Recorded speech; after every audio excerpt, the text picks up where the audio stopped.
Excellent. All right. So officially welcome everyone. Thank you for being here. We have a full program, exciting program that was prepared by our staff, our interns. You're going to get to meet our interns today. And I am going to hand over the meeting to our excellent team. Our co-chairs will open up with updates on our forum, which is coming along amazingly. And then you're going to hear from a segment that I'm very excited about and hope we can keep doing this going forward, which is direct information from action coalitions, GEF, UN Women, whatever comes up.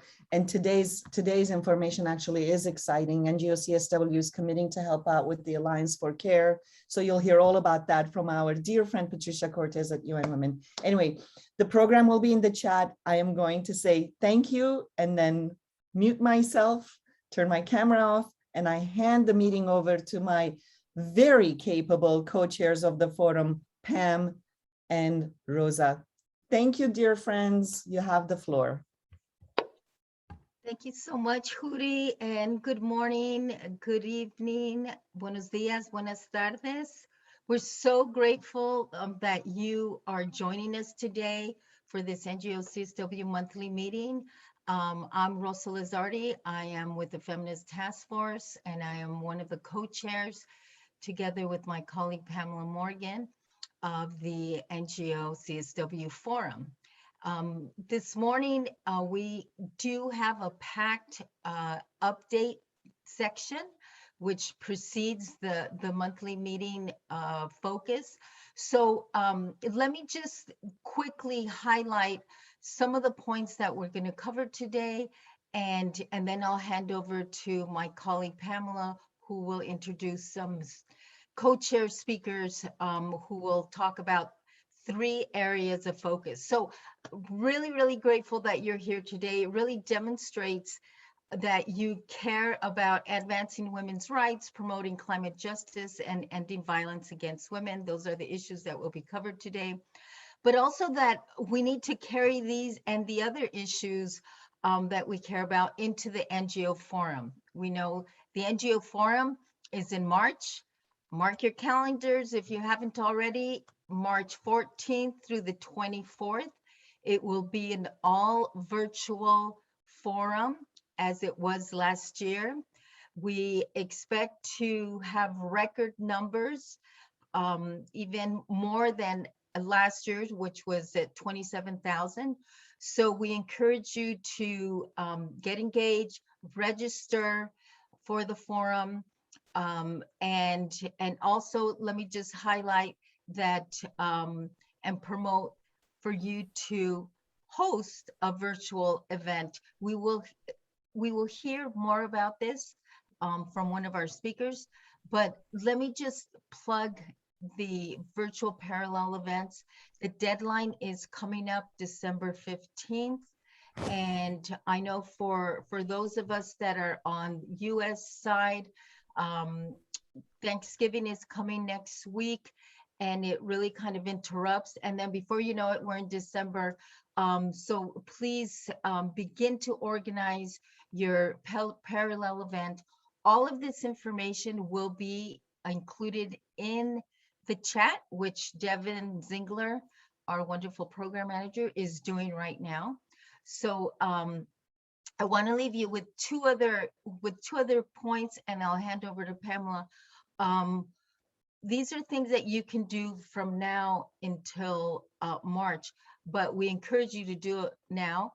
And we're sending information about this. And this is for applying for a virtual exhibit booth on the platform where we will have the NGO Forum. This enables you to promote your organization or your parallel event and have interactive sessions within your booth. Also, we're asking if people want to acquire a handbook ad. This is again virtual to promote your organization, your issues, your parallel events, and to engage with the NGO CSW Forum attendees.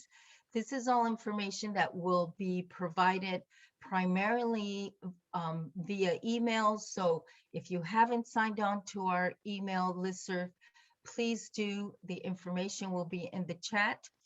And the last point I want to leave, we will be highlighting the parallel events, the Orientation and Advocacy Committee, and the Advocacy and Research Group today. There is a lot of information. We don't want to overwhelm too much. If you have any questions, please put it in the chat. Para las que no entienden muy bien el inglés, pónganlo en español, yo puedo responder. I'm just saying, if there are any who are going to have trouble writing it in English, they can do it in Spanish. So thank you so much for being here. It's so important that we keep pushing and increasing our visibility as civil society. Let me pass over to Pamela. Thank you, Pamela. Good morning, good afternoon, good evening to everyone. And unmute, and then you're good. Thank you. Thank you. Hello, everyone. Good morning, good afternoon, good evening. I'm pleased to see you all. And I am Pamela Morgan. I represent Zonta International at the United Nations. And I am so pleased to be working with the Rosa and Hootie, Ivy, and the team at NGO CSW.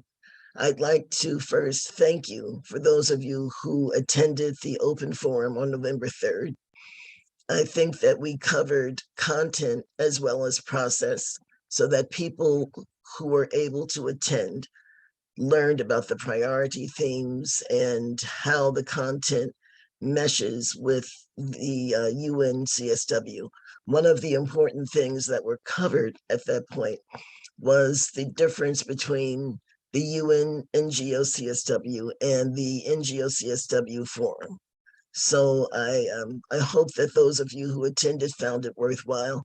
I received an email yesterday from a friend in Germany who was using the video that is on YouTube in order to educate those in her circle. So I encourage you to do the same thing. I'm going to move on now to introduce the co-chairs of the three subcommittees who are going to present 2-minute presentations today. And I'll start with parallel events. Terry Ince. Good morning, everyone. Thank you, Pamela. My name is Terry Ince. I am with the NGO CSW New York and one of the co-chairs of Parallel Events. Parallel Events, as Rosa has already shared, is coming along well this year, next year, I should say. We expect a pretty good showing in excess of what we got this year. And right now, the deadline for applications is December 15th. So we are encouraging all members, all participants to, if you are interested or you have organizations or know of organizations that would be interested in hosting a parallel event, to please get your applications in as soon as possible. The cost of hosting a parallel event is $125, that's US dollars. And again, the deadline is December 15th. That's really all I want to share this morning. And just to encourage you very, very strongly to get your applications in as soon as possible. Thank you so much. Looking forward to getting them all. Thank you so much, Terry. Thank you. And next we'll call Jillian D'Souza from the Orientation and Research, or is it Safira? It's going to be Safira today. Okay, I'm sorry, Safira. That's okay, Pam. Good to see you. Thank you. Yeah, so a quick update is just to be on the lookout for a video series and social media presence that will answer a lot of the frequently asked questions in the lead up to the forum. We are planning an orientation during the CSW, including a special orientation for our youth leaders and young professionals. We'll be catering to those who are new, who are joining the space for the very first time, as well as those who are more experienced and want to look more at advocacy strategy. And we're also compiling a list of resources, including, resources from expert group meetings and other key resources at the intersection of climate, environment, and disaster risk reduction as they're relevant to gender equality in the Commission. So those are a few things to keep your eye on from the Orientation and Advocacy Committee. Fantastic. I'm looking forward to seeing those videos. Thank you. And Hootie reminded us that you do not have to be an ECOSOC accredited organization or even an organization to apply for a parallel event. So if you have an idea, if you have good news to share, please send in your application. And our last 2-minute speaker is Susan O'Malley from the Advocacy and Research Group. Susan? I'll try hard to keep it to 2 minutes. We're very excited. We have a list of 6 asks to input in the zero draft. I know this may not make sense to some of you, but this committee has been working all summer, and we have been meeting with member states, or the executive committee and some of us, and they told us, get it in early, make it short, and make it clear and not too long. And so we have come up with 6 asks that we hope to input in the zero draft. They will go out, or right now it's circulating to the committee. And then we hope to meet with a couple of member states to see what they think. And then it will go to the Secretary General, UN Women, the Bureau Chair, and we've told by Ireland, don't just limit it to the Commission, send it to all the member states. And so that's what we're trying. We'll also do 1-page information sheets on each of the asks, but that will be later. We will send it out in the end of November before the Secretary General puts out his letter. It's very exciting.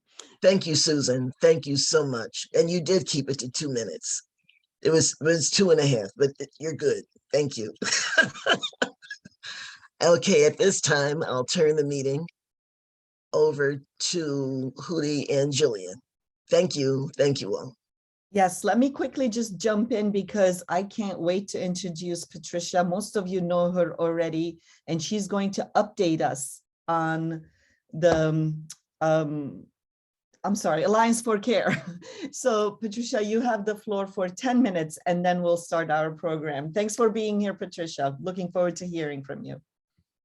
Thank you very much, dear Uri, colleagues. Thank you for inviting me to make a quick presentation, and I'm going to, if you allow me, to share my, I think that you need to enable me to share my screen. You should be no. Yeah, I got it. So just to make easier the conversation, so I'm going to speak to you about the Global Alliance for Care, which is an initiative that was born at the Generation Equality Forum in Paris last July. The Global Alliance for Care,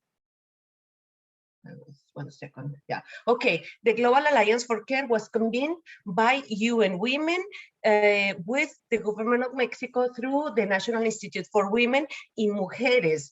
And it's a global initiative to address the unequal distribution of work and the consequences that unequal distribution of work generates. You will know that women do not work for pay because they have to work in an unremunerated format at home, taking care of their families. Many often taking care of their communities, and often building resilience and making sure that the society continues to shine and bright. So that's a big bulk of responsibility over women who, in very disadvantaged position, have to be there for the well-being of society. So what the Alliance is meant to do, an urgent call to different stakeholders. So as the forum, the Alliance is a multi-stakeholder commitment, is one of the collective commitments of that emanated from the Action Coalition on Economic Justice and Rights. And what it promotes is that all different constituencies come along and bring positive change, so to alleviate the burden of care from a human rights perspective, which means to promote the recognition, reduction, redistribution of care work amongst all co-responsible actors, and also to promote the representation and fair remuneration of the caregivers. It's speaking about the very core of the economic arrangements of our societies. You know that the care work is not necessarily recognized even in the national accounts. It passes as if it doesn't contribute to society, when actually it is at the core of the society's well-being. So the premises for that have been identified as core to these initiatives are the following. First of all, we understand that care is a public good. It's not something private. It's not what happens within the house. It's a public good. Second is we want to promote the responsibility of the state in promoting co-responsibility with the private sectors, families, communities, men and boys in the care systems. Also, care, we understand it as a human right. It's the right to take care, but also the right to be taken care of. And I'll explain to you a little bit about it later. We have a big focus on recognizing women's major contributions in the care work, and also identifying and recognizing how this care work is a burden that hinders women's possibilities to go and do other, develop other areas that might be of more interest to them. There is also, we promote the urgent need for accessible and affordable, high quality care services and infrastructure for those who depend, who need care, special care, to have a life of possibilities and autonomy. Then we also value the knowledge creation and management and data generation in this area of the economic development. And we recognize that within the care agenda, there is an intersectional lenses that must be addressed and put at the center of any analysis, decisions, policies, and advocacy efforts that we all actors do. And then we recognize the labors of the labor rights of caregivers. It's not just the right to work, but also rights at work. And why that? Because in the labor work in these specific areas, there are many deficiencies in terms of segregation, in terms of low pay, in terms of no possibilities of career development, and etc. The pension funds, all of what it means to be in an informal setting that doesn't allow even count women as a part of the workforce, of the formal workforce. Then, well, the Alliance was, as I told you, was born in July. And right now we have 50 members from civil society, from countries. You see that there is some variety. We have most of the countries are from Latin America, but we have also Germany and Spain, Sweden from Europe, and we have Tanzania. And this is one of the gap areas that we would like to continue our outreach and secure more countries from, in particular, from Africa, Asia, and Arab states. We have also philanthropy and private sector, and we have civil society, international organizations beyond UN Women. We have a CLAC, we have the UCLG, UNICEF, UNDP, ILO, which are important partners in moving the agenda forward. So then, I think that someone has to turn off the mic. Thank you. So we have also the work these months have allowed us to come together and think what is best to mobilize this global alliance. So the membership has met and they have decided that they want to be governed by a General Assembly. There's going to be, it is being already established a small secretariat that helps to follow up and make sure that all the decisions that are taken by the General Assembly are implemented. Then we have a management committee that basically oversees the work of the Secretariat and the work of the focus areas that I will speak to you about it in a moment. To be a member, you have to commit. All members are at the organizational level. It's not individuals, but organizations. And the organizations come and send an email saying, we are interested, we want to contribute, and this is how we want to contribute. So you spell it out, the piece of work that you can bring to the Alliance, and this is basically the kind of promises that we have received: generation equality, generation of data and evidence, the promotion of regulatory frameworks and legislative reforms, making efforts to increase services and investment in social and physical care infrastructure, expand the financial means, including the fiscal space, progressive implementation of universal and sustainable care systems. We have also promises about promoting policies and interventions, programs that foster campaigns and spaces to advocate for the co-responsibility on care. And then we have also promises on advocacy and on the care agenda beyond the advocacy and visibility of the Alliance. So this is what individual organizations will do. So what the Alliance as a collective commitment is promising is in these 5 areas. One is experience exchange and community practice. The second one is promotion of knowledge and data generation. The third one is advocacy, multilateralism, and international cooperation. The fourth is communications. And then the fifth is outreach, promotion, and sustainability of the Alliance. These are the efforts in which all of the members will come and decide in which area they would like to contribute from the work that they are doing. So just to give you an example, let me speak about the advocacy, multilateralism, and international cooperation. What is the aim there? We are going to develop a strategy to enhance synergies and alliances, as well as facilitate bilateral and multilateral cooperation mechanisms. Just yesterday, we went to the launch of one of the studies on costing that has been developed by UN Women in coordination with ECLAC, and we received the good news that care has become the new priority theme for the Regional Conference of Women in Latin America 2022. So this is the kind of efforts that we want to promote, to make sure that at the multilateral level, the care agenda is brought in a very progressive way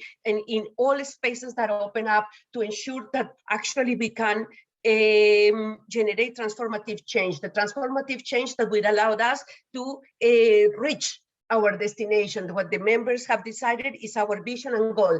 Then you have the how is it going to work? Well, the General Assembly will meet once a year.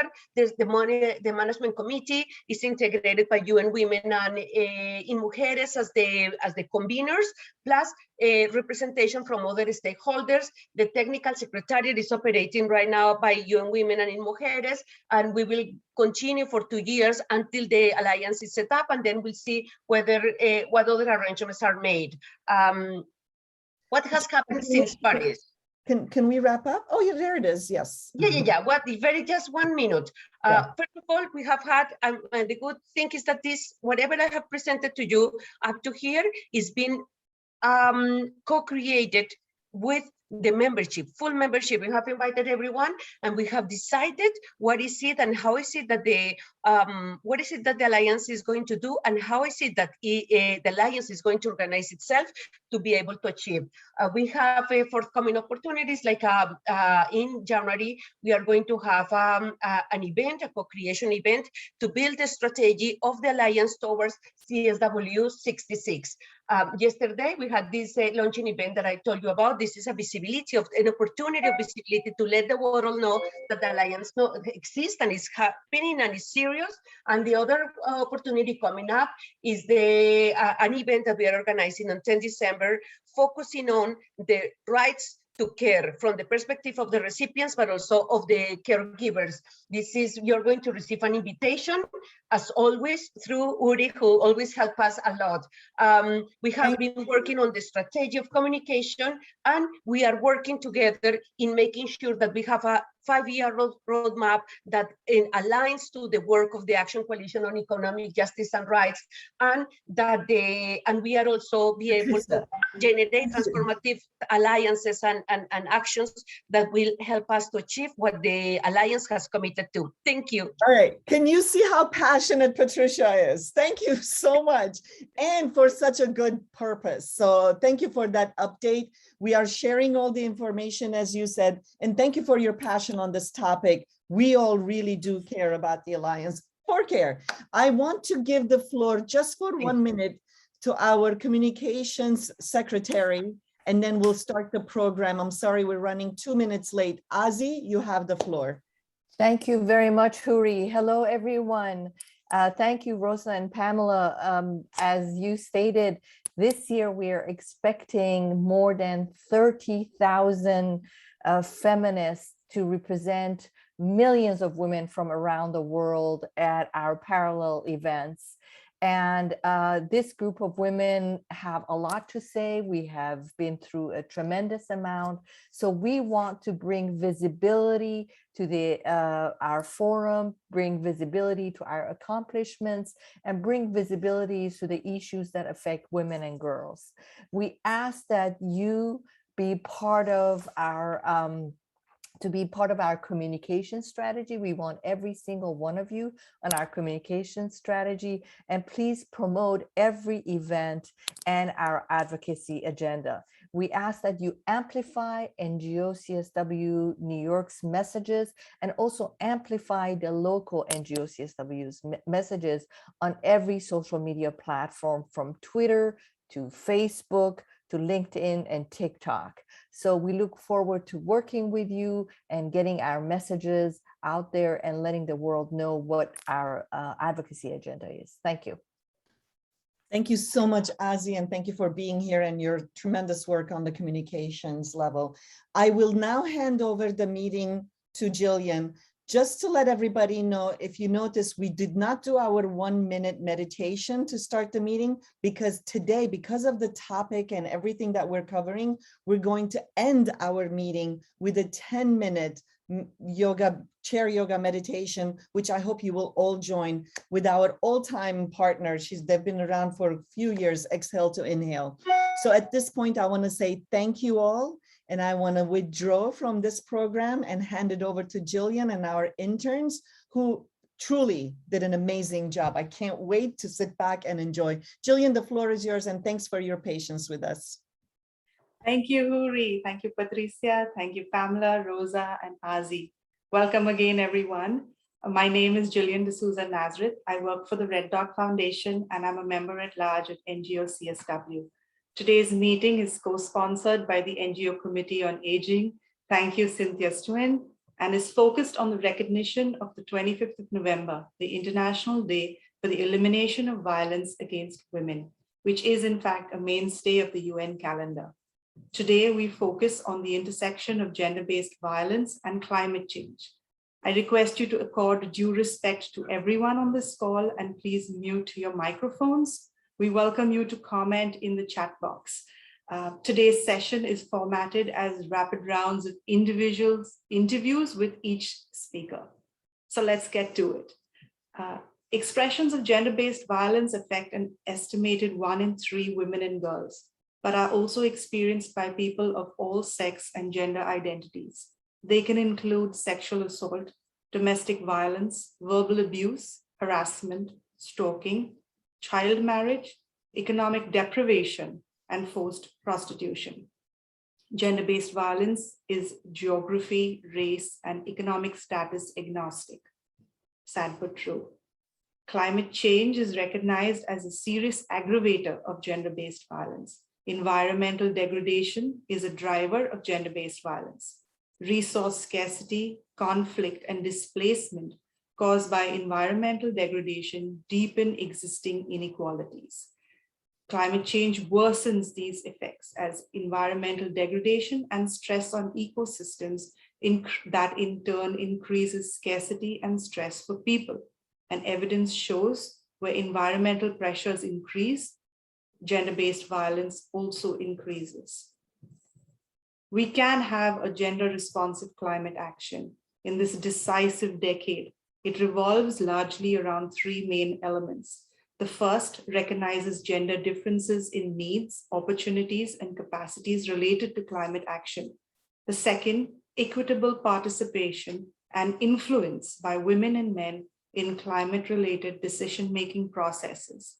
The third is gender equitable access to financial resources, climate information, climate-friendly technology, and education as a result from these investments.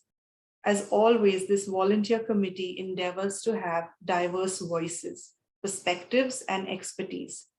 Today, we are grateful to have with us the Deputy Permanent Representative of the Permanent Mission of Madagascar to the UN. Welcome, Madam Ambassador. We also have with us the Senior Program Officer of the UN Secretary General's Envoy on Technology at the UN. Hi, Yuping. Joining us today is Dr. Robin Fenley, a member of the International Network for the Prevention of Elder Abuse and serves on the NGO Committee on Aging, also a co-sponsor of today's meeting. Our special thanks again to Cynthia, the chair of the NGO Committee on Aging. And last but not the least, you will hear from Ayomide Solanke, an activist and visual artist from Lagos, Nigeria. Ayomide is currently working on a series of graphic novels highlighting the increased violence against women and girls in regions most affected by climate crisis. You can read about each of these women and the bios that are being posted in the chat box. Each of these ladies will be interviewed by one of our very own talented young interns. Please allow me to spotlight Karina Bravo, Kit Lee, and Grace Dirks. You will hear from each of these ladies as the session progresses. To start with, I'd like to bring into the conversation Her Excellency, the Deputy Permanent Representative of Madagascar to the UN. Welcome, Madam Ambassador. Thank you.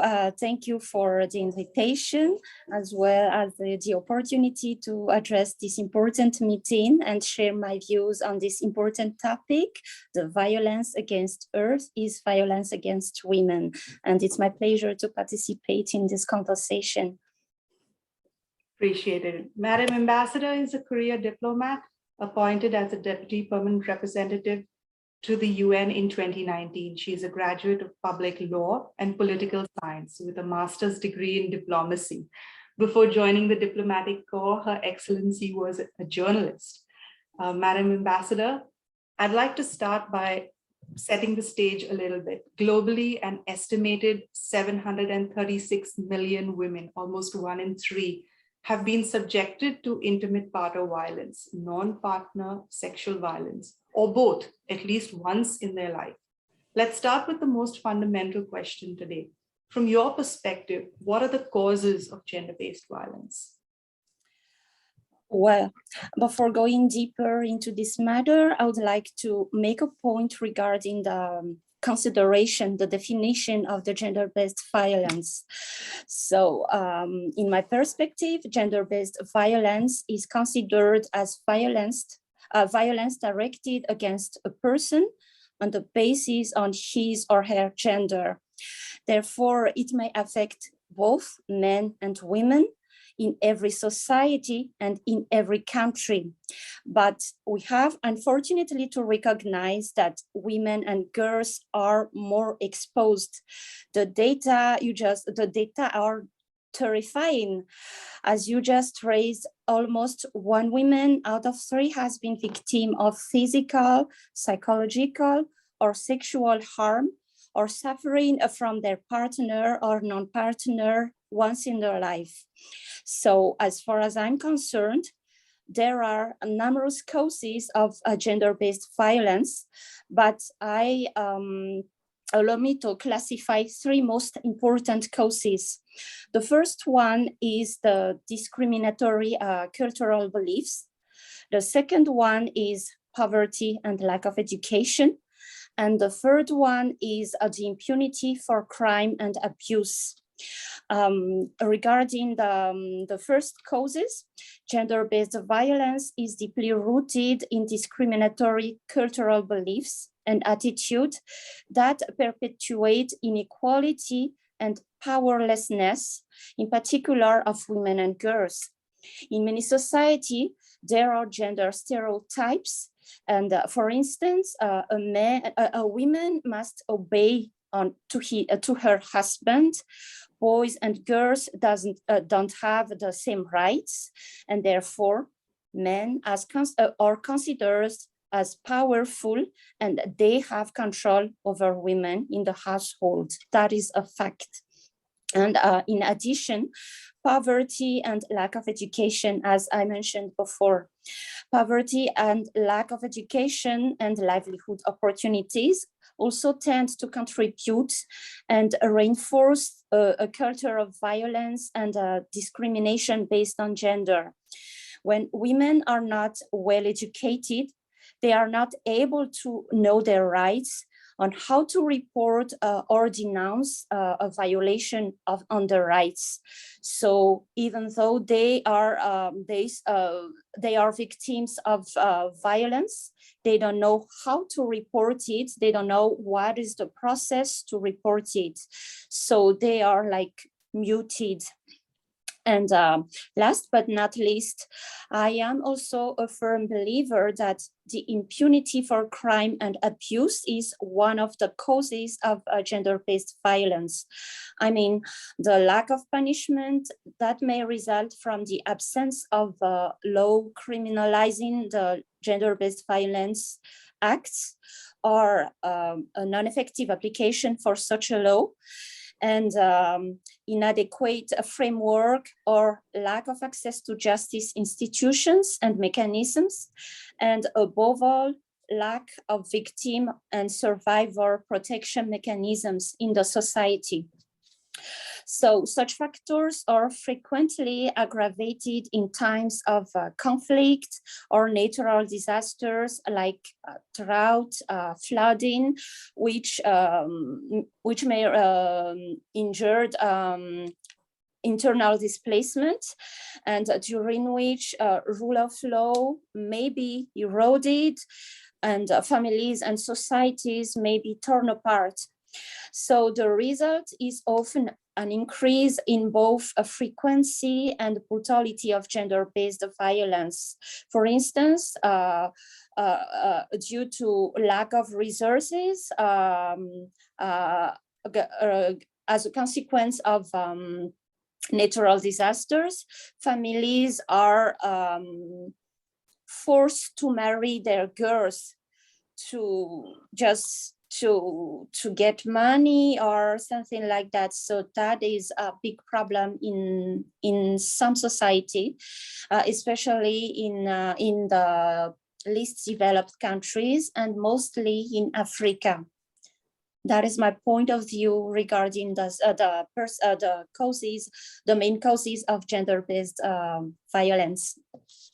Madam Ambassador, I truly appreciate your candid response and want to bring the next question a little bit closer to home. According to the UN Office of Humanitarian Affairs, Madagascar faces the highest risk from cyclones. Yeah. It is frequently ranked as one of the top 10 most climate vulnerable nations. 2/3 of the Malagasy people live in high-risk areas from natural disasters. We meet today on the heels of COP26, where most have come away frustrated. But I say we cannot lose hope, and I seek some hope from you today. What would you think needs to be done in order to reduce the risk of gender-based violence in the context of climate change? Yes, thank you for the question. Yes, you're right. Unfortunately, Madagascar, my country, is ranked as one of the top 10 most climate vulnerable nations. And due to our geographical position and because of the impact of climate change, we experienced these last years intense cyclones, like 3 or 4 per year, as well as flooding and drought. And you might be aware that this year we are facing a food insecurity in the deep south of our country due to drought as a result of climate change. So climate change is a big problem globally, and especially for the nation in the south. So to get back into the question, in my opinion, to reduce the risk of gender-based violence in the context of climate change, all interventions must be oriented around 3 points. First, women and girls empowerment. Second, the inclusion of women in all climate action and climate processes. And third, effective measures to address sexual and gender-based violence in the context of climate change. Regarding the first one, women and girls must be empowered. That is a fact. We must act as such. So they must be educated and participate in decision making. That might be the most effective ways to protect environment, to involve them in the protection of the environment, and also in to fight against climate change. So to reduce the, for instance, when they are involved, they are able to reduce the emissions of carbon dioxide, whilst helping to address discrimination. In addition, they must be empowered as economic and climate actors to help shape the transition to a low carbon economy through the promotion of equal rights and opportunities for women in field of agriculture, for instance. And second, the inclusion of women in climate action. Also more ambitious right-based mitigation and adaptation action must be taken to limit the negative impacts of climate change, especially on women, as we are working on gender-based violence. And third, as a risk, effective measures to address sexual and gender-based violence in the context of climate change must be taken, especially through women's meaningful participation in the designing and in the implementation of humanitarian, migration, and disaster risk reduction plans. So that means women must be involved in all process, and at the earlier age, girls must be educated. I mean, the climate change and empowerment must be part of the curricula at school, in the college, so boys and girls know what they have to do as they enter the age of adult. So to put in a nutshell, ensuring effective response to reduce the gender-based violence in the context of climate change requires a participation of women and girls, and the coordinated efforts with all stakeholders, the states, the NGOs, civil societies, international institutions, all stakeholders involved in the protection of human rights, and women, above all, women must be associated in all those actions. Madam Ambassador, that's definitely food for thought. And thank you for the 3 action points. It does give me hope. In fact, your answer actually covered a big part of my next question, which was on public policy and what we could do, which is, what is one most important policy initiative needed to prevent and end violence against women and girls. And I think you've already responded to that. Yeah. Education. So, Yes. so thank you for that. It's like you read my mind. Yes. Me So too. Yes. I might repeat myself, but I'm really convinced that education is the most important initiative, the most important policy initiative to prevent first and to end violence against women and girls. As I raised before, women and girls must be empowered through an education. The more they are educated, and the more they are able to know their rights, strengthen self-reliance and economic independence, as well as report violence. So I think education is the most important policy. Love that, absolutely love that. And I would just like to turn a little more now on to something that maybe could work with our audience here today. We have the 16 Days of Activism Against Gender-Based Violence, which is an annual campaign that kicks off on the 25th of November. In support of this civil society initiative, the UN Secretary General's Unite campaign also calls for global action to increase awareness, galvanize advocacy, and share knowledge. What advice would you give to our audience today on how they could participate, engage, and raise the level of debate? Yes. I think that my advice on that one is to work on effective communication. I mean, by sending clear, concise, and vibrant messages through the use of all means of communication, including the traditional support, I mean, newspaper, journal, TV, and also make efficiency and better use of social media. That is my response on that question. That's amazing. Thank you, Madam Ambassador, for spending some time with us. It has been my pleasure to speak with you. I think I would love for this conversation to go on, but unfortunately, this has had to be short and sweet. And on behalf of the whole committee, I thank you. We'd like to move now to Dr. Robin Fenley and Kit Lee to take over the next set. Thank you again. Thank you so much. Thank you so much.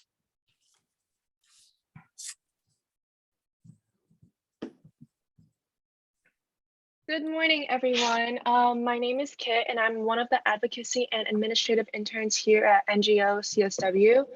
I am currently studying political science at Macaulay Honors College, and I'm also involved in climate justice and gender justice work in my free time. It's an honor to be here as part of NGO CSW's team and staff today. With that said, let me introduce you to our honored speaker, Dr. Robin Fenley. Dr. Robin Fenley has worked with older persons for over 30 years, and under her leadership, NYC's first National Family Caregiver Support Program was developed, and first legislated NYC Social Adult Day Ombuds Office was established. In addition, she has developed and expanded programs throughout her career, presented extensively on caregiving, dementia, and long-term care, and received multiple awards for her program innovation and achievement. Thank you for joining us, Doctor, and thank you to the NGO Committee on Aging for being our co-sponsors here today. Doctor, let's set the stage by discussing your specialty. What kind of threats do older women face? Well, first of all, let me also thank the NGO CSW for New York and also our Committee on Aging just for even arranging this event. I hope this kind of collaboration is like the first of many, because when we're talking about women and aging, they go hand in hand. This has to be something that's an ongoing effort between our organizations and those who are our members. So in terms of the threats that many older women face, well, certainly women, but also men, is gendered ageism. When you think of older women, all of a sudden, just take a minute, everybody, older women, what pops in your head, right? There's all sorts of negative myths and stereotypes and even fears, right? And so how this actually actualizes is it becomes something that impacts our human rights. It leads to older adults being neglected, ignored, and marginalized in laws, policies, and actions. We heard very clearly from the ambassador how important it is to have representation at the decision-making table. And that's exactly what has to happen in terms of trying to counteract this ageism.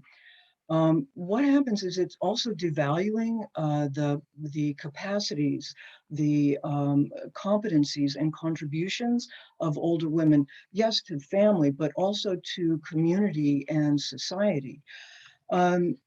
Women in particular experience something that's known as cumulative disadvantage. And this is from lifelong experience of discrimination in terms of limited access to healthcare, education, work opportunities, and with the work opportunities is limited income.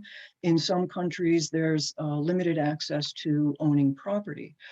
And so these lack of social protections, essentially good health and adequate income, easily leads to loss of independence for older women. And then the dependency on others can easily lead more to deteriorate into situations of abuse. And if you think within the households, and particularly over the lockdown that we've all experienced with COVID, while data are still being collected to really to support the increase in the incidence of abuse against children, women, and older women, those who work in this field have said the drop in reports doesn't mean over this lockdown period, does not mean that the abuse did not happen. It's just that there was no recourse. The calls were not being made. People did not feel safe about going and making those kinds of calls. And so this is really some of the issues that we encounter. The threats go on. There's many, but just generally. And I just would like to say to what I think everybody is going to hear today is a lot of intersectionality and a repeat, but just different slants on everything that's been said so far, certainly by the ambassador and what will be said for the rest of this morning. Thank you for your answer. Yeah, definitely. With the intersectionality part. So in that case, the priority theme of the CSW 66 is achieving gender equality in the face of climate change. With that in mind, how does climate change affect older women? Well, one of the things, you know, and I myself, I want to think I'm going to be healthy and functioning as a 20-year-old for all the years that I'm allotted on this earth. But in point of fact, you know, as we age, the body changes. And so older adults can experience increased cardiovascular diseases, issues, and diabetes. These two areas in particular are linked to negative outcomes when exposed to heat-related events, extreme cold weather, and certainly, you know, the environmental events like, you know, hurricanes, cyclones, and other natural disasters. So, for instance, if you recall, there was a prolonged heat wave in Europe that killed tens of thousands of older adults. There was, after Hurricane Katrina, 75% of the bodies that were found afterward were those 60 and over. In the Philippines, the typhoon, the 2013 typhoon, killed 40% of those who were 60 and over. So there is a risk in age. There's no question about that. Air pollution is also more frequently associated with older adults having to go to hospitals and for admissions for, you know, breathing issues and increased prescription use. And interestingly, air pollution is also being studied as a link to dementia. That was something new, I have to say. Climate change is also linked to rising cases of infectious diseases, and it's really compounded in low-income countries where there is already high rates of poverty, poor infrastructure, and limited resources available. Those with mobility issues are at risk for deadly outcomes if evacuation becomes necessary. Consider the wildfires in Paradise, California. Of the 85 deaths that were reported, many of them, the majority, were older persons who were infirm or disabled. So, and also with that, with climate change and these events, there's disruption in the infrastructure. And what does that turn out to be is problems with transportation and electricity. And for those who are reliant on electricity to keep their medications refrigerated, their medical equipment operating, what do they do then when there's no electricity going on? So that clearly becomes a health-related issue. And then certainly just even the lines of communication are not working. And I suppose one of the biggest things certainly is the displacement that occurs following these environmental disasters. It's not only just enduring the event, but it's the aftermath. So it's the loss of housing, of clothing, possessions, family potentially, friends and neighbors. The whole neighborhood could be gone. And then, as was mentioned previously, climate change impacts the ability to grow food locally, and so it increases the competition for food and water. And this easily leads to violence against women. And certainly there is the case where environmental degradation is such that women who have to go and find, retrieve the water and the firewood, they are exposed to opportunities for sexual assault. And this was something that also happened even after Katrina, when people were in shelters where there was a high incidence of sexual assault as a result of that. Thank you. That was really informative. I think we're all going to leave here today with a better understanding of the intersectionality between older women, climate change, and sexism. So let's broaden out a little bit. I think you mentioned this before, but how does culture play a role in the treatment of older women? Well, we were talking about elder abuse. And I think it's important for people to, first of all, realize that there are many kinds of abuse. So it's not just physical abuse, but it's also verbal, emotional, psychological, sexual, economic, as well as neglect.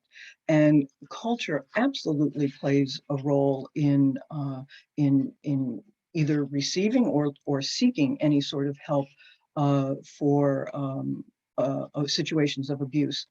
For instance, culture will help the person even understand if the treatment that's being experienced is even abusive to start with, or is it deserved because of something she may have done or not done, or is this just normal behavior? This is just the way relationships are. Culture also informs whether an older person can ask for help or even pay for transportation to go get the help. And so we were just hearing also from the ambassador that many of the cultures in our world are patriarchal. So the man is dominant and the woman follows along and basically follows the traditional roles of caring for family and maintaining the family honor. And this is fine. But what happens, obviously, as we're hearing, is that women don't even achieve the rights of understanding that they do have the rights to be heard. For countries, I did work with elder abuse for a while, and some of the people that actually did come, at least make the phone call, were coming from countries where they were more patriarchal. And quite honestly, this was a struggle for them when they come to the Western world, where we are all about everybody has a right to be heard. Well, even though, as we know, it doesn't actually play out even here in the West, right, for women in particular. But it was really that it was hard for the woman to realize that what was going on in the relationship was abusive, that it is not acceptable, and that it was okay to ask for help. Dr. Fenley, I'm so sorry. Dr. Yes. Fenley and Kit, I'm so sorry to interrupt. I just want to move the program along if you can wrap up. And Kit, you're doing amazing. And thanks for the information, Dr. Okay, no problem. So you know what, Kit, I'll leave it to you. I'll leave it to you. Those who come from other countries, they have to know that it's okay to look for help here within the context of their culture, certainly. Yeah, thank you all. Thank you so much for being here, for informing us of all of this. I'd love to speak about this more. This was really helpful, but our time is up. So I'm going to pass it on to Jillian to introduce the next speaker. Thank you again, seriously. Okay, thank you. Thank you, Dr. Fenley, for sharing your experience and expertise. And thank you, Kit, for your incredibly insightful questions. How's everyone doing? It's been a long 35 minutes of questions and answers. And so to everyone in this virtual room today, listening to the interviews, we'd like to hear from you as well. And so I think, Devin, this is probably a good time to launch a poll. And I invite everyone to participate by voting. You should see the poll on your screen. Please go ahead and tap your option.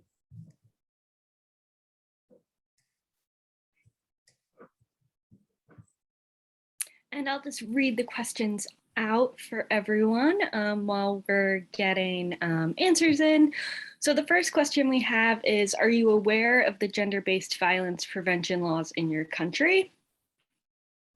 And the second is, do you think limited access to education is a form of gender-based violence? So we have the answers coming in, and also feel free to comment on this and elaborate a little bit on your answer in the chat as well. So it looks like most people voted. And in the first poll, are you aware of the gender-based violence prevention laws in your country? We have 59% yes, 11% no, and 30% somewhat.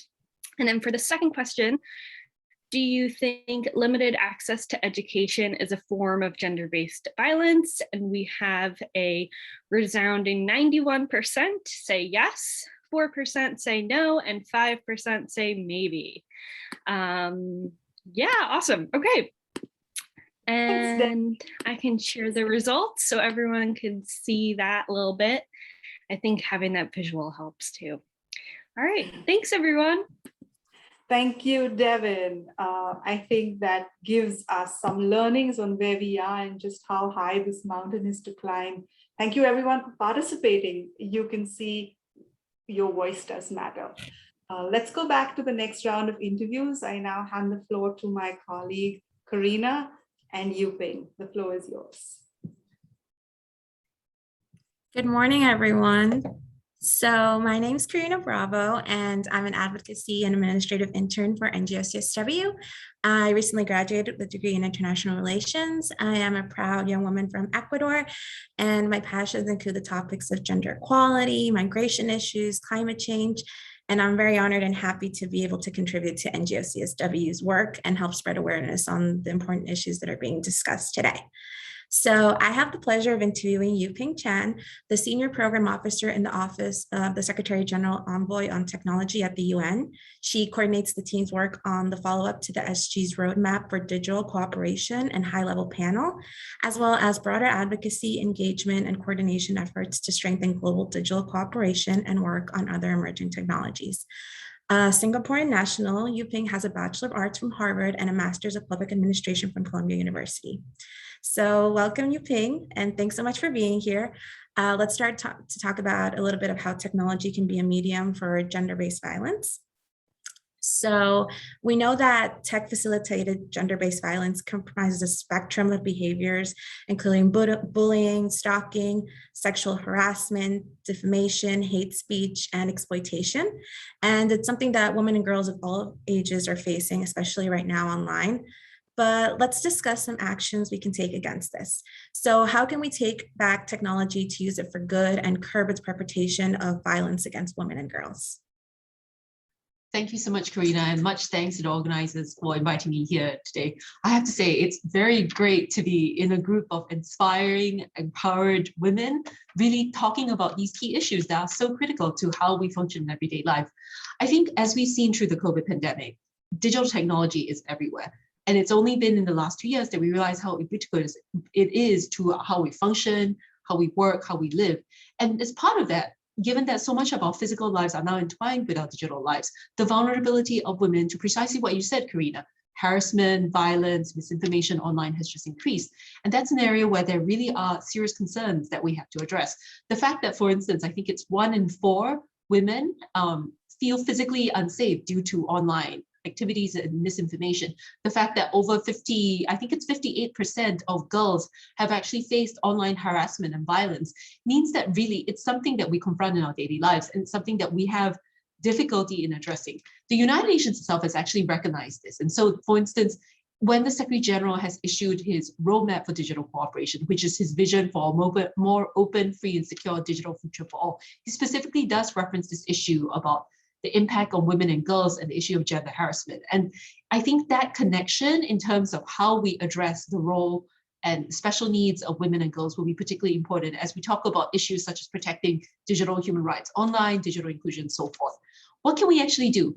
That's where I think it really is up to activists, civil society to point the way forward for technology companies and governments. So for instance, here at the UN, we talk a lot about gender-based violence. We talk a lot about what we can do, but what we really do need are very concrete steps from NGO community, from the activists to say, this is precisely what we need in terms of regulation and steps from the tech companies, from the social media platforms as to what has to happen and what do governments themselves need to do to make sure that they themselves have the necessary policy regulations in place, as well as they have the same kind of restrictions and regulations on technology companies and social media platforms to make sure that this is carried through. So for instance, I think it's not that many technology actual governments that have looked at this area of gender-based violence and what the responsibilities are for tech companies with regards to preventing this type of violence on their platforms. So it is becoming more and more apparent, but I think what we do need is concrete legislation in place to make sure that this happens, reparations, support for survivors, support for victims, as well as, like I said, penalties and rules for technology companies to make sure that they are accountable for what happens in their platforms and from their products. Also part of this, I think, is about making sure that when we design technology products, when we conceptualize social media platforms or online services, we do so in a way that's gender responsive and that we take a gender perspective in all of this. For instance, it's not a coincidence that the bulk of technology products and services are designed by older, Western, white males. And so the lack of women and girls, especially from minority perspectives and for developing countries in the design of technology products, online services, technology platforms, means that there already is that lack of a gender perspective that is important for preventing gender-based violence in the long run. So I really do think that there is a need for, firstly, greater inclusion, promotion of the fact that we need awareness of these important perspectives and these issues, as well as concrete actions on the part of governments, as well as tech companies to make sure that this is the case. That is so true. I completely agree with all the points you made, especially the one about not having full representation on the people that are, developing these technologies don't really identify sometimes with what we align with as women and also, from different parts of the world. So in that way, we know that apps and digital platforms are being used to end gender-based violence nowadays. There is this new wave of trying to use technology for good and, to promote gender equality. So how would you suggest we use technology and social media for prevention, coming as a peer?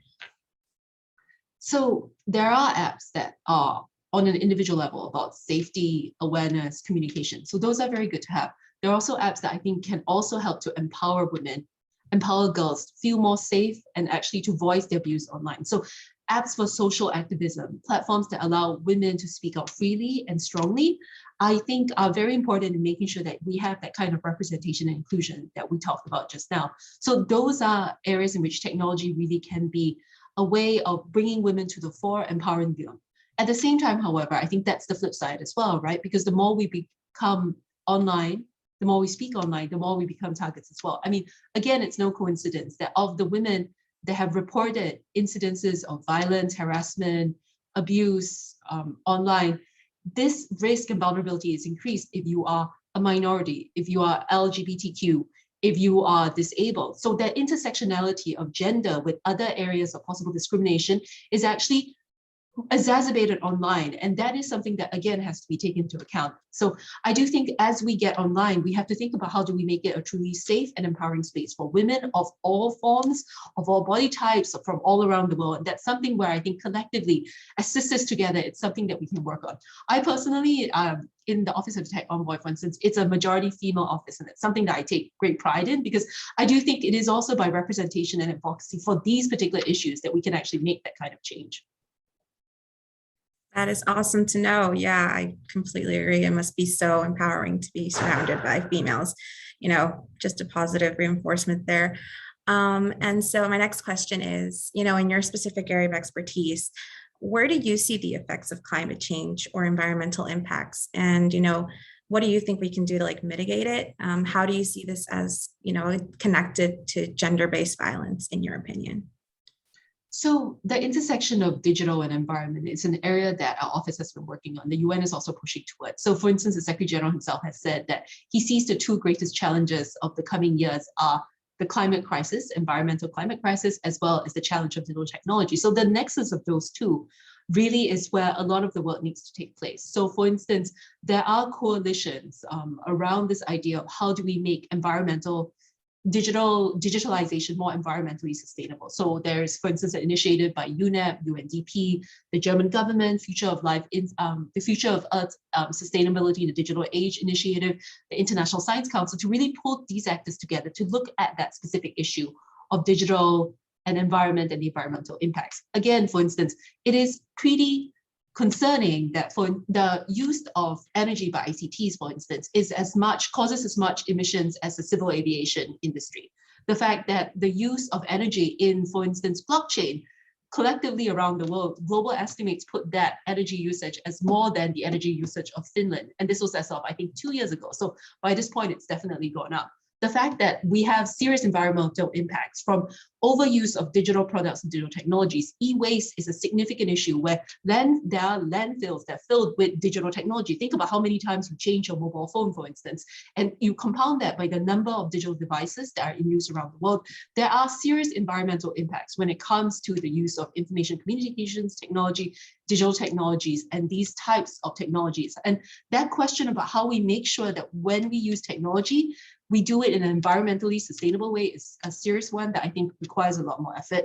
At the same time, we recognize that digital can be used to promote climate action, to empower, and as well as to make, you know, the use of energy more efficient through, you know, digital technologies, AI, and so forth. So it's really both sides of the coin. And the question is, how then do we come together as a stakeholder community, not just tech companies and governments, but also civil society together to hold tech companies and governments precisely accountable for that impact on the climate and the environment. And I think that it is connected to this issue of gender-based violence and gender, because if you look at the disproportionate impact of climate change on societies, it is always borne by women. When communities are forced to displace or to migrate because of climate change, because of the droughts in their area, because of famines and so forth, it is the women that bear the disproportionate burden of having to fend for themselves and to care for their families. So women are disproportionately vulnerable to the impacts of climate change. The extent to which digital technology then contributes to climate change, I think, is an intersection that has to be explored a little bit further. Thank you so much, Yuping. Thank you so much for your insights on this, you know, the interconnectedness of technology with the gender-based violence and climate change. I think it was very, very helpful. And now I have finished my questions, so I will pass the floor back to Jillian to continue with the program. Thank you so much.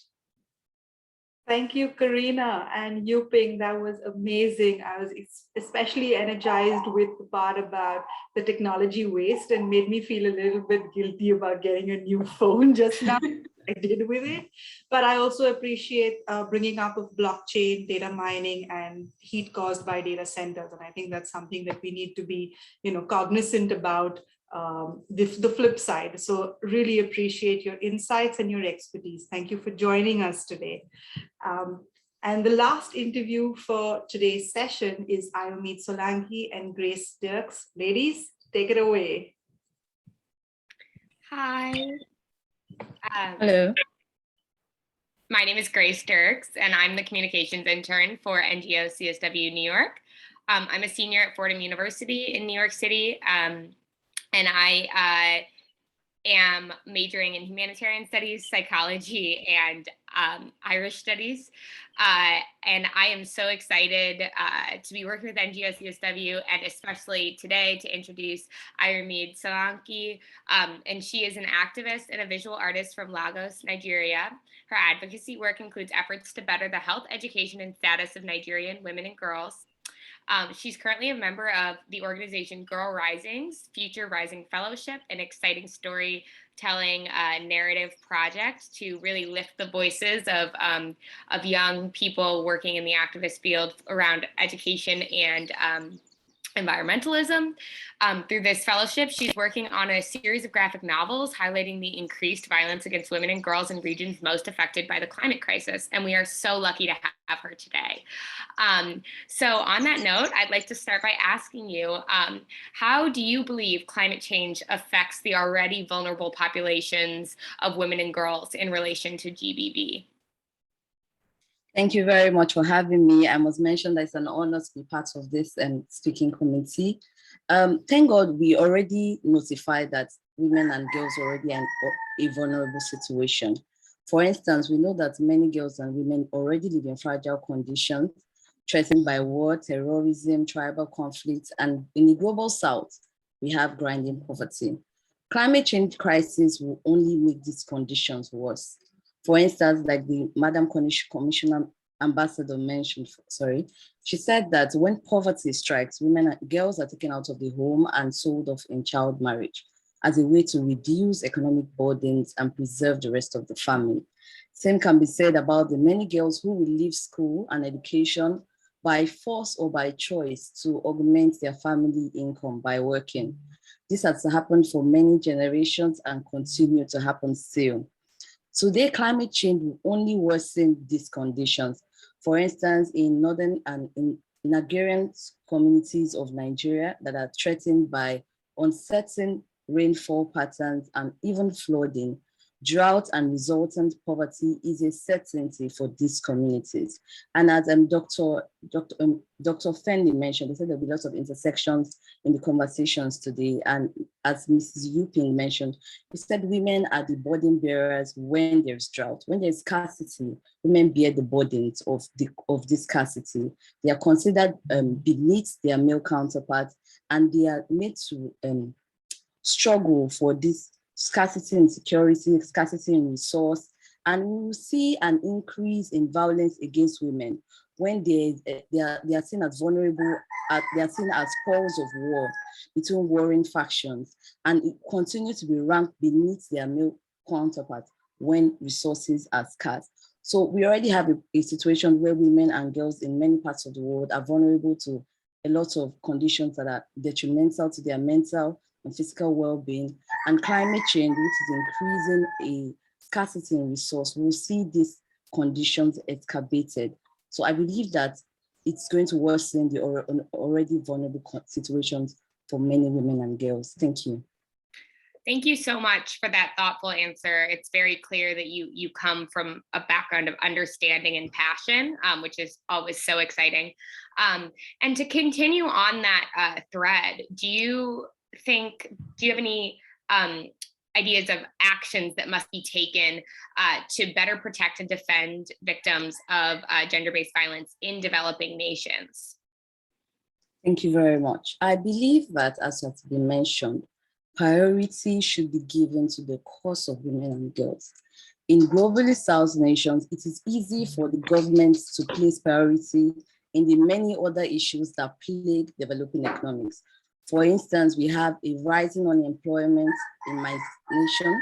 We have a terrorism threat that is prevalent in much of Africa. We have high inflation rates and generally declining economies. So it is easy for the government to place priorities on these things and be like, women are not, these cases are not so important at this time. But we must consider, in the words of Thomas Sankara, that women hold up the other half of the sky, and priority should be given to their safety, their security and welfare. An investment in the women, an investment in the security, in the mental and physical well-being of women is an investment in the soul of any nation. Capital, human capital is a very important capital, and we must take priority to make sure that network of support must exist for women and girls. We must place information for mental and healthcare in their hands. They must know that they should control the narrative and chart their own courses. Women should not be less vulnerable to conditions where they cannot cry out, they cannot get support if they've been abused, for instance. And in many nations of the world where they are shunned, even when they are victims of abuse. We have seen cases where women, girls were taken out of schools in Nigeria and kidnapped and sold into slavery from there. We must understand that for this to continue happening is a threat to the education of girls and the many other girls that want to go to school. So we must prioritize their security, we must prioritize their welfare.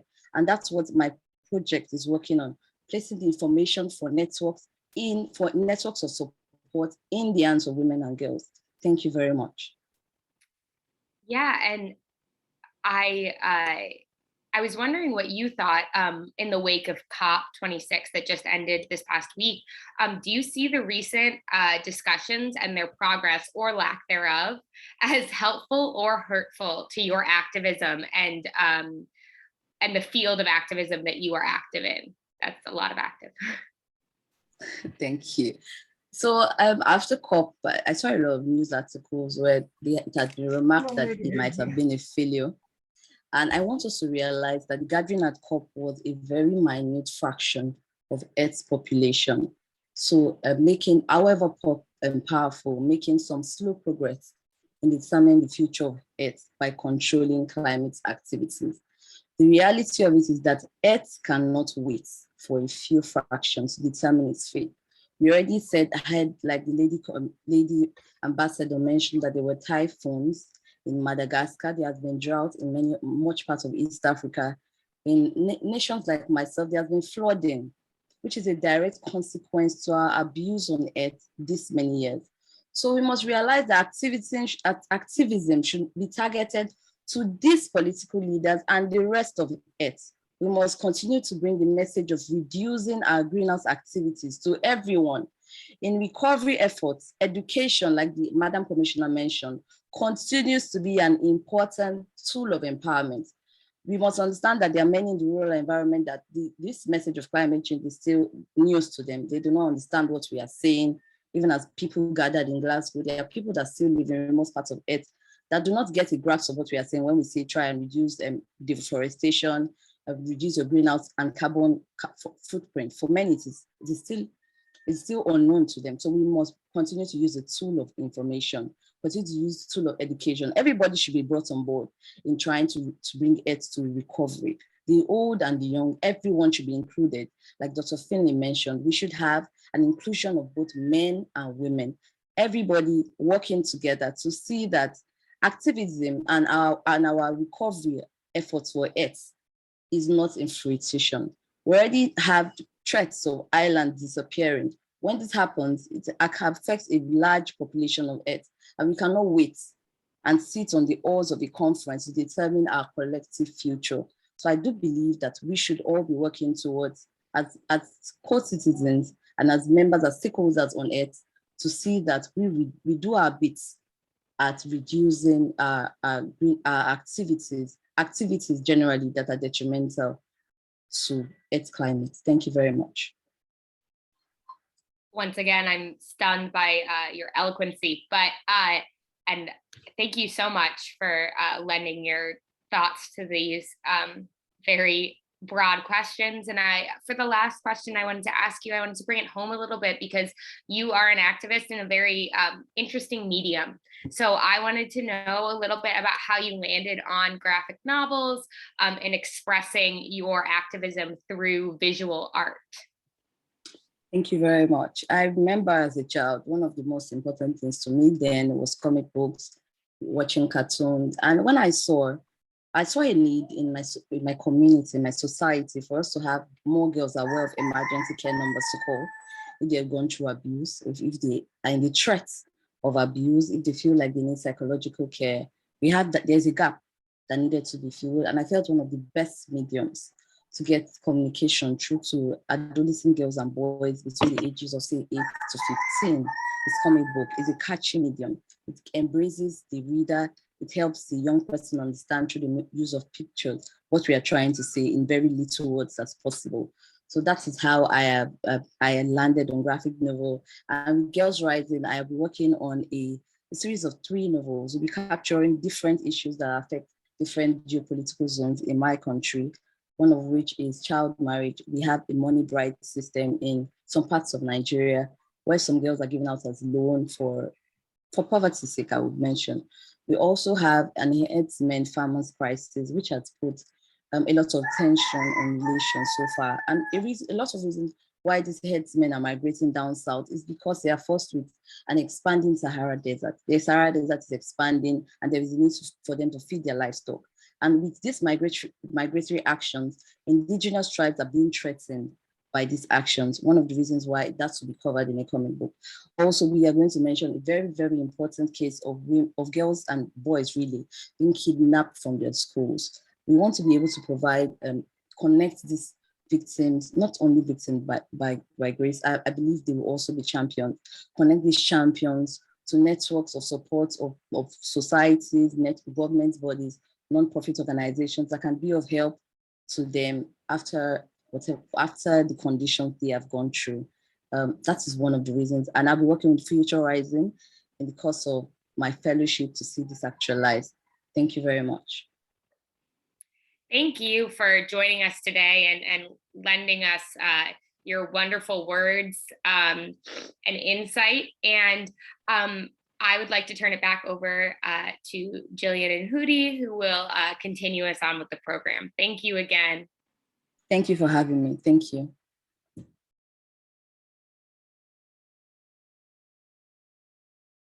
Wow, thank you so much, Grace. And thank you, Ayomid, as well. I especially liked your message of us having to work together and that every voice matters and we have to do this together. I want to thank all of our speakers today, Madam Ambassador, Dr. Fenley, Yuping, and Ayomid. I want to thank especially Devin, who none of this would have been possible without her. She keeps us all moving and on time. Thank you to Grace, to Kit, and to Karina, and of course to Hootie for giving us the opportunity to do this. I'm going to turn the floor back over to Hootie and then take it from there. Thank you. I mean, I'm just so impressed and proud and happy. I don't know if you needed to say anything more, Jillian. I mean, this was absolutely amazing. The diversity, the approach, the focus of our interns and you on the topic at hand. I'm just blown away. I know I can be a den mom and I just feel so proud.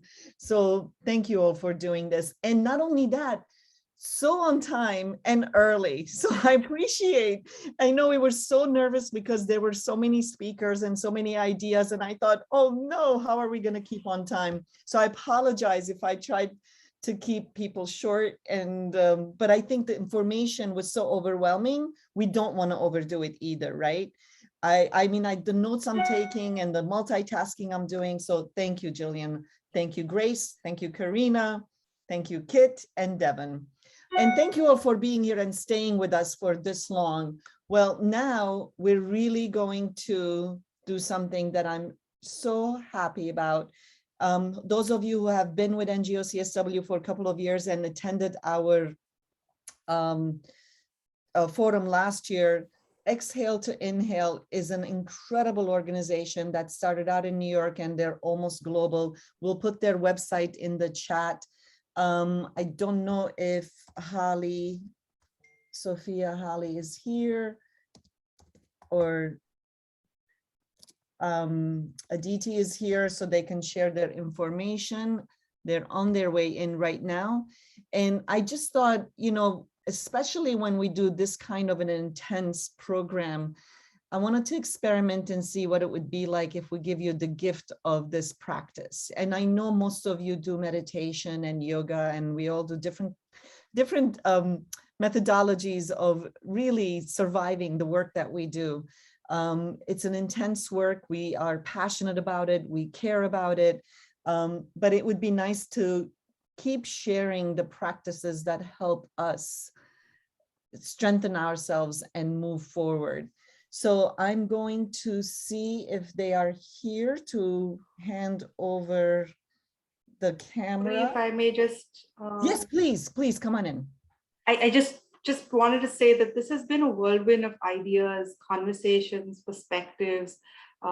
Climate change and gender-based violence are really difficult topics, and it stirs up strong emotions. And I think Huri was spot on when we said we would be remiss if we didn't acknowledge and address that fact. And we would like to end today's meeting with a guided centering practice that Huri talked about by Sophia Hawley from Exhale to Inhale.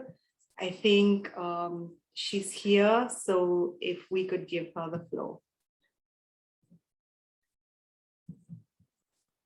Or maybe not.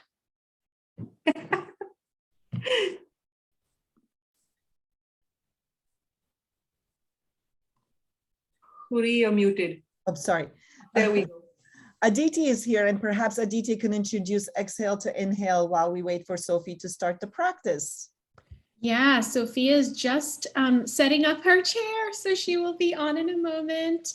Thank you, everyone. Thank you, Huri. Thank you, Devin. Thank you, NGO CSW, for inviting us today. If you all maybe are familiar or not with trauma-informed yoga, Exhale to Inhale is service provider. We provide trauma-informed yoga services to survivors with 40 different partner agencies. So in any given year, we serve over 3,000 survivors. And now nationally, because of the pandemic, sadly so, we also provide trauma-informed education and training.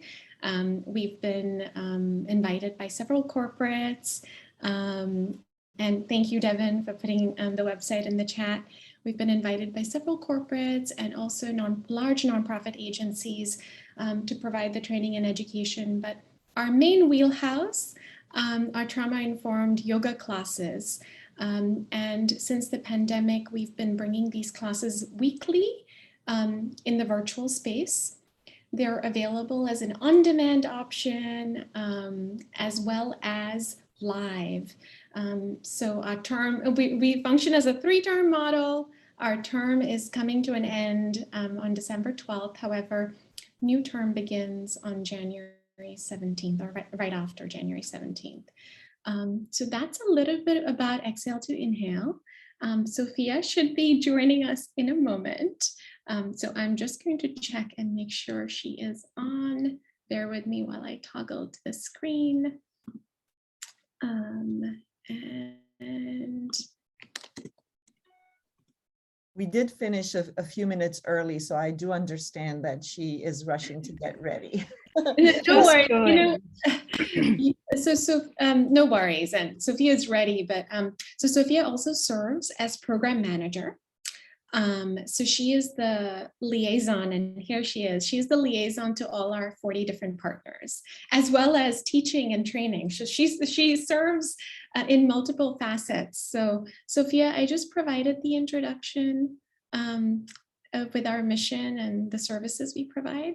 So if you'd like to say a few words, I invite you now, and then you can get started on your practice.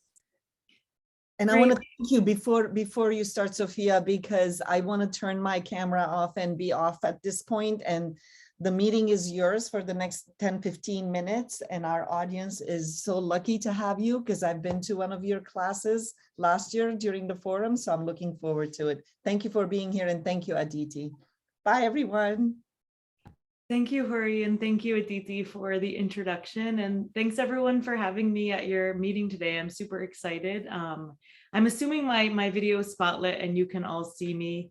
And so Aditi did a beautiful introduction as I was getting settled. And so today for our practice, all you need is a chair and you can wear any comfortable clothing. Not that you would need to go change now or anything. So whatever you're wearing is great. It's going to be simple, and I'm going to offer a lot of options. So you'll be hearing the exhale to inhale methodology through the practice, where I'm just going to offer you a lot of options so that you can meet yourself where you're at and use the practice in a way that'll work for you today, and hopefully provide some sort of calming relief or benefits to last you through the rest of your day. So here we go. I'm going to go over and sit in my chair, and it'll be about 10 minutes. So find your seat wherever you're sitting is great. So it might be that you have a stool or a chair like I have. You could even sit on a couch depending on where you are.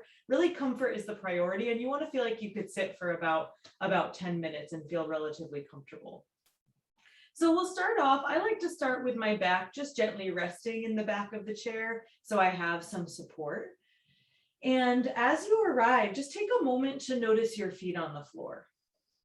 And maybe you have shoes on, or maybe you're barefoot like I am. But just taking a moment to really invite yourself into the physical practice, into the body. We spend a lot of time in our heads, so this practice can allow us to move back into our bodies. If it's helpful, you might close your eyes. And just notice what that feels like if you tried that variation. If it brings upon an effect that feels useful, maybe calming, and allows you to be present in your body, then you can keep the eyes closed at any time during practice. If it's helpful to have your eyes open to see me and to see the room around you, that's great too. Okay. So we'll start with just some simple movement. You can lower your arms gently down by your sides. When you're ready, reach your arms wide like a T, and then slowly lower your arms down. Yeah, and I love that I can see some of you. I always love that. It's good to see some faces. We'll do just a few more like that. So reaching the arms like a T, and then lowering the arms down. An option to continue this. Another option, we just lift the arms a little bit higher. So when the inhale comes, the arms reach all the way up towards your ceiling. And when the exhale comes, the arms lower down. Yeah. And going here at your own unique pace and rhythm. So it might be a little bit faster than I offered. It might be a little bit slower. Regardless, let's try 3 more.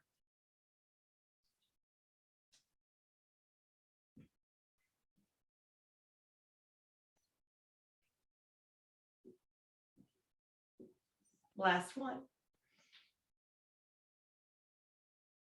Floating the arms all the way down. We'll let the arms settle and release down here. And we'll start to invite in just some gentle movement with the lower body.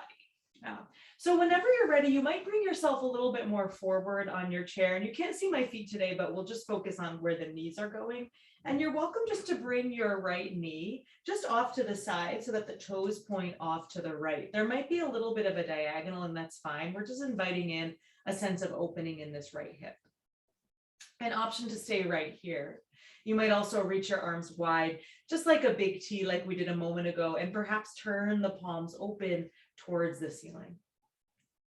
So this is prepping for a variation of a standing shape, although we're using the chair today. Full breath in and full breath out.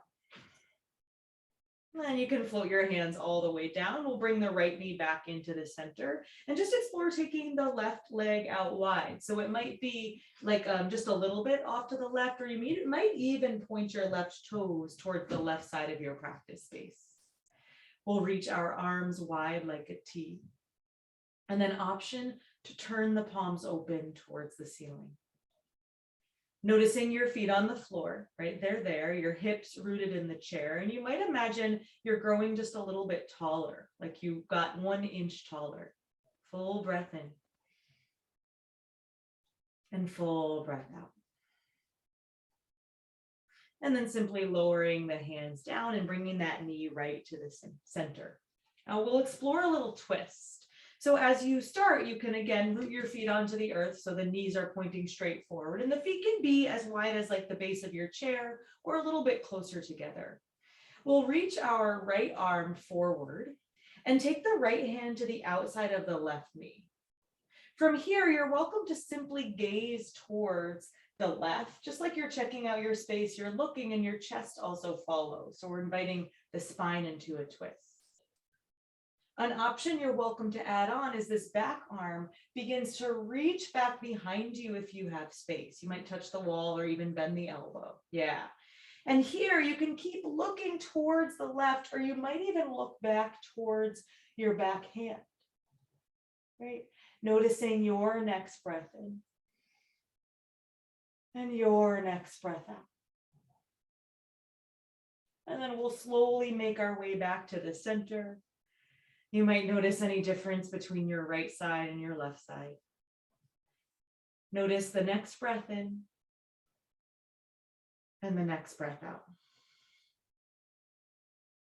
And feel free to join me on the other side. So we'll reach the left fingertips off towards one another, and then take the left hand to the outside of the right knee. Begin by just shifting your gaze towards the left, or towards the right, pardon. So now we're going in the other direction.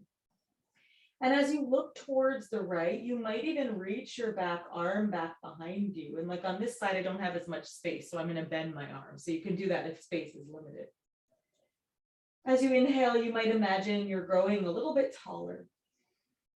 And as you exhale, you can twist even more, maybe even looking at your back hand. Full breath in. And full breath out. And then slowly making your way to the center. Float the arms down by your sides and just find a few shoulder rolls up, back, and down. If you hear any cracks or this feels tight, join the club. It's a common place where humans are tight in the shoulders. All right, and we'll pause this movement and just one more stretch together before we come into a few minutes of meditation. So feel free to draw your right knee into your chest, and you can simply cross your legs to start, right? And so for me, when I cross my legs, I feel a stretch already in my hip, so you might stay here. Option, you can take your ankle and bring it on top of your thigh. So we have our half ankle to knee shape here, right? So the right ankle on the left thigh. And if you're doing a different side, it's fine. We're always going to do both sides. You might go to the cross-legged variation or this ankle cross variation. And when and if you feel ready, feel free to draw your chin towards your chest and begin to fold forward over your legs. Just exploring, noticing any sensation you start to feel in the hips or anywhere else, maybe in the back as you fold forward. We'll be here for 2 more breaths.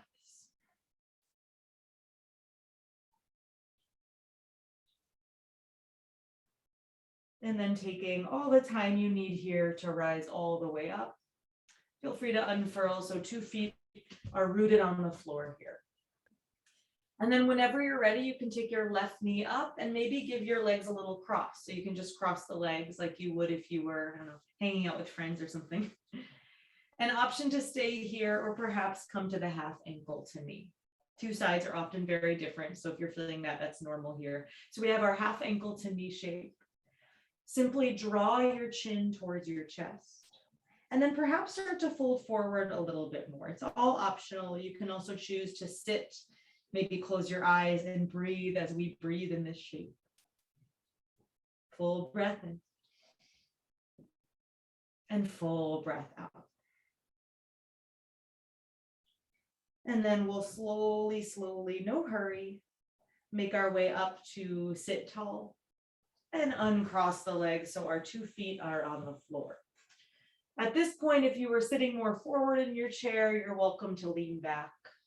Let's float our arms down by our side once more and reach the arms wide like a T, all the way up by the ears. And then feel free to bring the palms together through the center of the chest. And you might just rest your hands gently on your thighs. Okay. So I'll invite us into a simple meditation practice. For this meditation practice, you can have your eyes open or closed, whatever feels most comfortable for you. If they're open, you might choose a point in your distance or even down towards the earth that you'd like to fix your gaze on.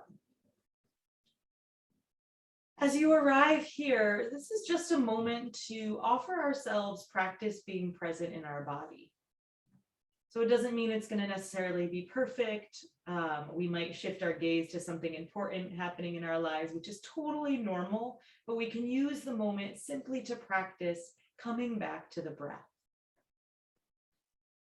So as you are here in your seat, notice your next breath in and your next breath out. And then feel free to notice the next 2 breaths just like that, without trying to change anything.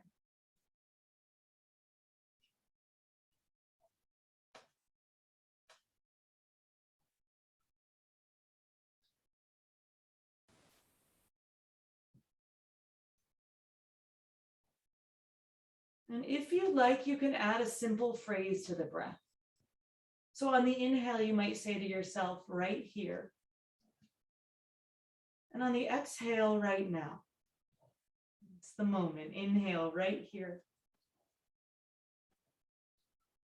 Exhale right now.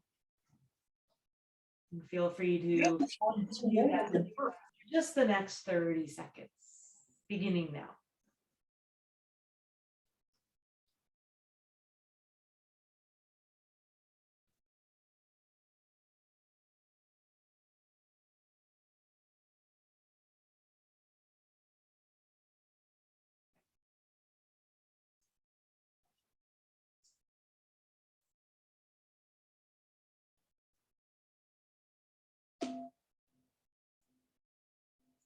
As we complete that phrase, the breath connection right here, right now. Feel free to wiggle your fingers, wiggle your toes, maybe open your eyes if they were closed. And as your eyes are open, you can feel free just one more time, getting yourself ready for the rest of your day, reaching the arms all the way up by the ears. And then we'll float the arms down, and that's the end of our chair yoga practice. I'm going to come a little closer now. I thank you all so much for offering us your time and experiencing that practice, and nice to see you all. Happy to answer any questions or hear of any feedback. So thank you all. Sophia, I thank you so much for leading us through this guided practice. And I hope everyone's feeling well, ready to continue your day. Thank you very much. I invite everyone to turn on your videos and say a quick goodbye. Thank you for joining us, and we'll see you again next month. Thank My you video again, does not Sophia. work, We will share information about exhale to inhale with everyone so that you can enjoy this wherever you are, whenever. Thank you. Thank Bye. you. Bye. Bye. Thank you. Thank Bye-bye. you. Bye-bye. Bye. Thanks, My video is Jillian. not operational. Bye-bye. Bye, Bye. lovely Sorry. woman. Bye. Thank you. Sorry. Bye. Bye, Ayumi. Bye. Bye. I'm Bye. Margarita. Bye-bye. I love you all.